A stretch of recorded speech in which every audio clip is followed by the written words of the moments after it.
8:19 a.m. So we're running a little late, but what's new? We're about ready to get out of here. I think the Loowit Trail is like 33 miles and like 6,700 feet of gain or something. So I'm pretty excited. I haven't ever covered that much in one day, so I'm pretty stoked. So hopefully we're successful. Hey guys, in this video we attempt to run the Loowit Trail. The Loowit Trail is a 33-mile trail with roughly 6,729 feet of gain. If you start from the June Lake Trailhead. Starting from the June Lake Trailhead is the shortest route. This trail circumnavigates Mount St. Helens in Washington State. For those that don't know, Mount St. Helens is one of the 5 volcanoes in Washington State. This is actually my second time doing the Loowit Trail and McKaylee's first.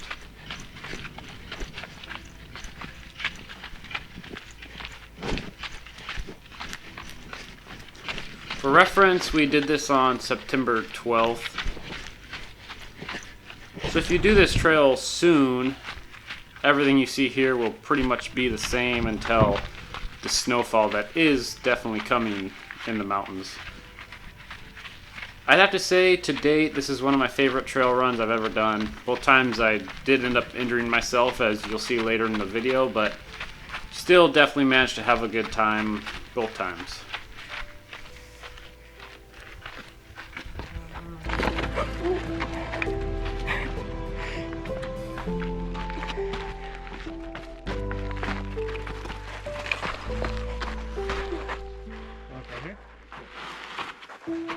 Looks like it.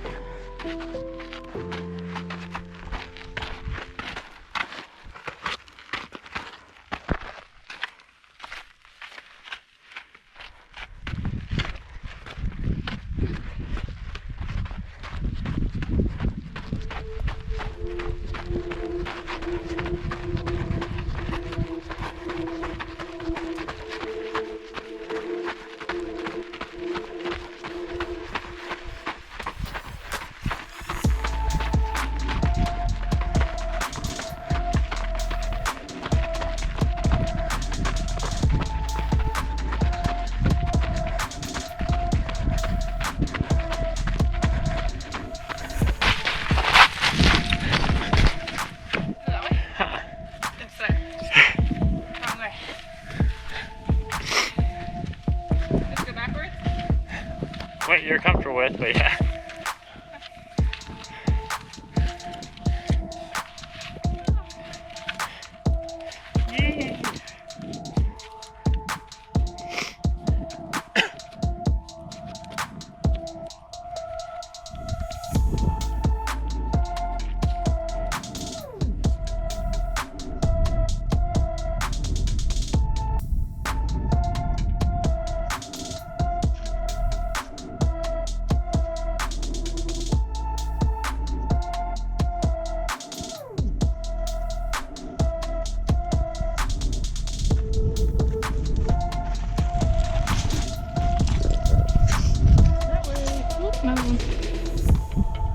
Oh, weird.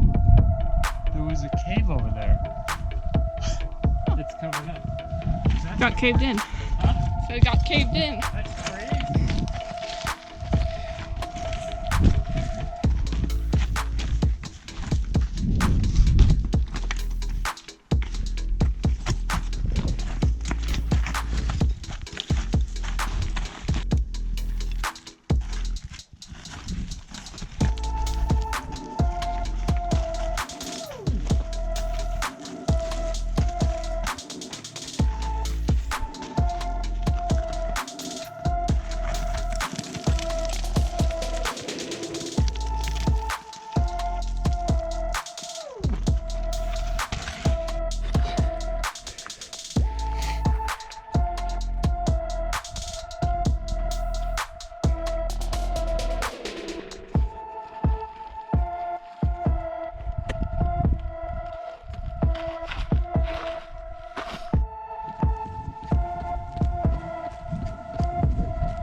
Packs we're using in the video are the Solomon Advanced Skin 12-liter packs, and pretty much every trail runner has either seen these packs, or most of you probably own this pack. It's a really good pack for generalized trail running. Not any pack that I know of has zero bounce. It has very minimal bounce. And I've got a slight soft shell, a waterproof, and a down, a couple pairs of socks, headlamp, GPS, sunglasses, phone, headphones, food for 33 miles, and a liter of water. So really the pack's actually awesome. Not too expensive, tons of lashing points for different pieces of gear like trekking poles. You could even put a axe on it for, you know, a easier alpine climb where you may need an axe. Really love the pack, super light. I did this trail 2 months ago and there was an abundance of water everywhere. We carried roughly 3 liters of water in our Solomon trail running packs, which was an excessive amount. This time we only carried 1 liter each, half a liter in each of our soft flasks, the soft flasks that come with this pack, and it worked out well and we were able to save a lot of weight. However, the first water source was at 13.8-ish miles. It's the river that runs through the Loowit. So this may not be ideal for everybody. If you're going to attempt this trail prior to it being snow covered, just be aware that the water is pretty infrequent right now. 14 miles is far for a lot of people, especially if you're planning to camp before then. You may not have a water source, so plan accordingly.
So if you're curious, the gear I bring for trail runs, this jacket you see here is the Rab Kaon down jacket. It weighs in at 8.8 ounces and they market it as an alpine jacket, which I've definitely used it for.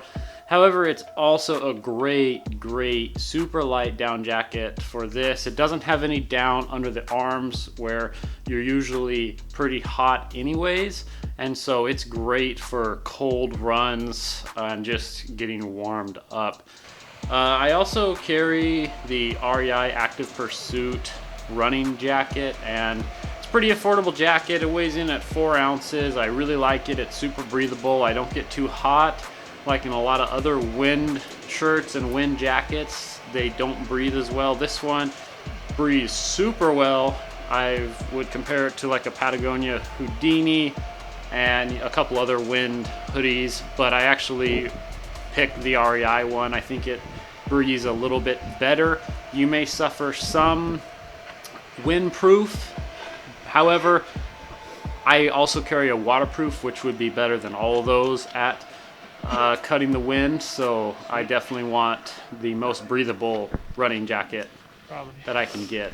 This jacket is the Rab Phantom, which is a waterproof jacket, and it weighs 3 ounces, which is amazing. It's the lightest waterproof I've ever worn. It breathes super well. Great product. I love it. It's amazing what these companies are inventing these days. 3 ounces, waterproof, windproof. perfect for running. I definitely Got some recommend weather it. rolled in. It's actually sprinkling, so it's warm, so I don't want to put my waterproof on, but if it starts sprinkling worse, we're just in fog, that's why it's, you know, precipitating a little bit, but hopefully it doesn't get any worse. But at least the view of the mountain's good, you know.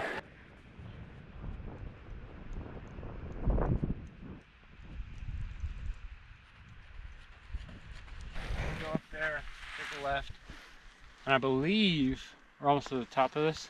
It's like a little ridge. I'm trying to remember. I think it flattens out for quite a while.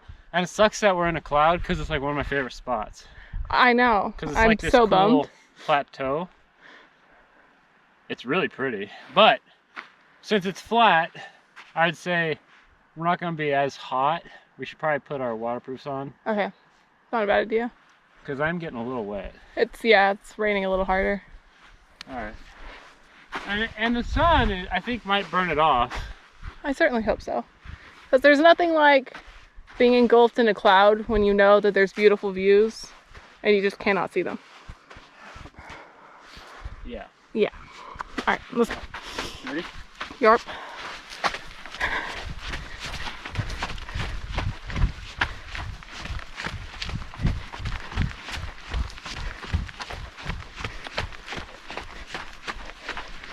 The sand is reminding me why I hate running on beaches. Yeah. Harder.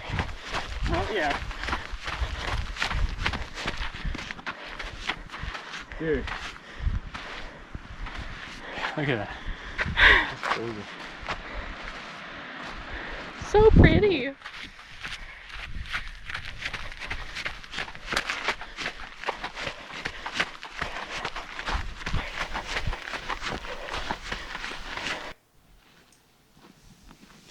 So the first time I attempted this run, I tore my left hip flexor. It was pretty painful. My doctor believes in training through recovery, which seems to work well for me. That was only 2 months prior to doing this again, and my hip flexor felt great, and I never had any issues with it. I just recently started doing ultras, and that is the biggest reason the doctor recommended training through recovery. The theory is that if you're training your body throughout your recovery in a similar fashion to what you would do when you're not recovering, that your joints and ligaments will heal in a certain way to be more resilient to your chosen activity. And I know some people don't agree with this theory, but it seems to work for me. We were able to run a little over 60% of this before I had a pretty bad knee injury. You can kind of see in the video I'm doing pretty poorly. I wasn't sure what it was, but it snapped and popped a few hundred times before we were able to make it back to the truck. And it was later confirmed that it was a mild meniscus tear.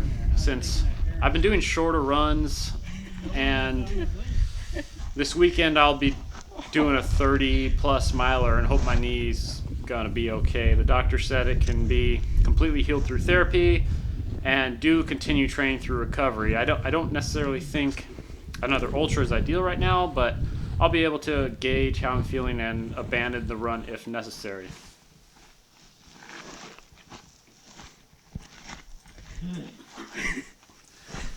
I absolutely love the Loowit Trail, and I definitely recommend it to you guys. Even if you do it as an overnighter or a couple days, it's beautiful out there. Lots of wildlife to see. Hopefully you get more views than we did. We really barely caught a glimpse at the mountain right here. But if you did enjoy the video, please consider subscribing. That is the easiest and best way to help support us. Thank you guys so much for watching.